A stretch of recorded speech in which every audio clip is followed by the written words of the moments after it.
So it's a weekend, you know what that means, right? Layla gets a chance to come to the lab with me and feed my fish. When she was much younger, she was a bit scared to come in the lab because it was so loud and water is running everywhere. But now she's much more comfortable coming to the lab with me. Usually she'll come during holidays when the nursery is closed and during weekends, usually Sundays because the nursery is also closed on Sundays. So yeah, she gets to come and see what mommy is doing.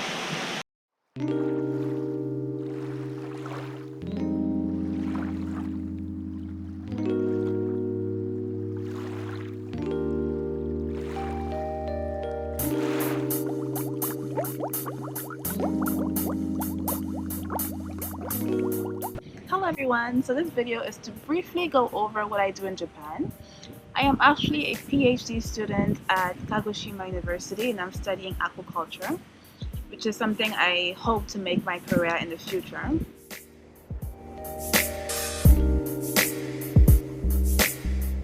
So initially, we have to make our own feed. For both fish and shrimp, we have to make the feed in forms of pellets, and this makes it easier to quantify how much food we're actually giving the fish or the shrimps. Of course, we use all natural ingredients, and the food is perfectly safe to give to both the fish and the shrimps. And I think that's the reason why I actually chose Japan, because Japan's aquaculture industry is really good and safe, and the Japanese people trust it so much that they go inside the water in the aquaculture farms and they just pick the fish out of the water and eat it raw like that, you know. After preparing the feed, then we have to set the tanks and get everything ready for the fish or shrimp that we're trying to grow. I especially love working with shrimps, especially from the larval stage straight up, because you get to see them grow from very small to very big so fast. Of course, the best part of growing fish is eating it, right? I'd like to give some advice to anybody wishing to come to Japan to study. I graduated from the Bahamas with my bachelor's degree, and I did a little bit of studying abroad in Canada for about, I think, 4 months. And I was more used to having exams and tests and those kinds of things, but here you get mainly homeworks and reports. In Japan, everything is more hands-on. They want you to do more practical work and they want you to focus more on your research as opposed to having to study day and night, trying to cram notes inside your head. Here you get more reports and homework as opposed to tests and exam, which is great, so you can focus more on your research, you can focus more on actually learning something. Because with me, I learn better by doing as opposed to being told what to do. And I learn better by seeing it being done as opposed to reading it in books. So that study style is much more appropriate for me. If you're more of a bookworm and you prefer staying in the library and studying, then maybe you would probably feel a little bit lost at first when you come here. But if you're more of a hands-on person, learning by seeing and touching and doing, then you'll feel right at home here, I think. When you come to Japan to study for your master's or your PhD, find out the rules of your laboratory in terms of what is required of you.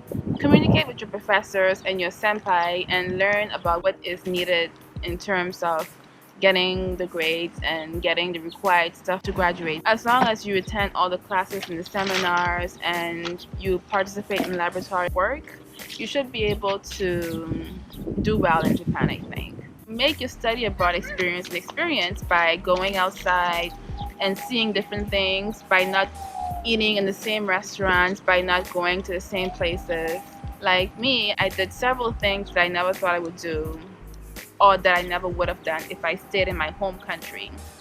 Like, I dressed up as a Maiko in Kyoto, I had tea ceremonies in different places, I dressed up in kimonos, I went to the robot restaurant in Tokyo.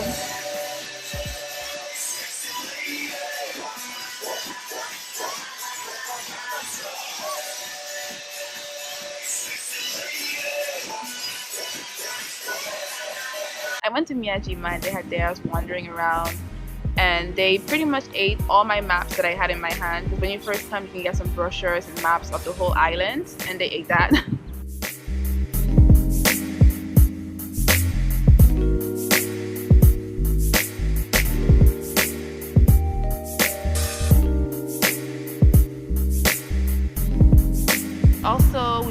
Kyoto, and we went to Fushimi Inari, which is like a very famous shrine, and we climbed all the way up to the top of the mountain, and it was so exhausting. That elderly person's passing us by saying "Gambatte." So they're so used to just climbing up the mountain with such, energy, and we were like so tired. It took us I think it took us an hour and a half. I don't remember. But it took us a very long time to climb up the mountain, and when we finally reached, we felt so happy with ourselves, accomplished.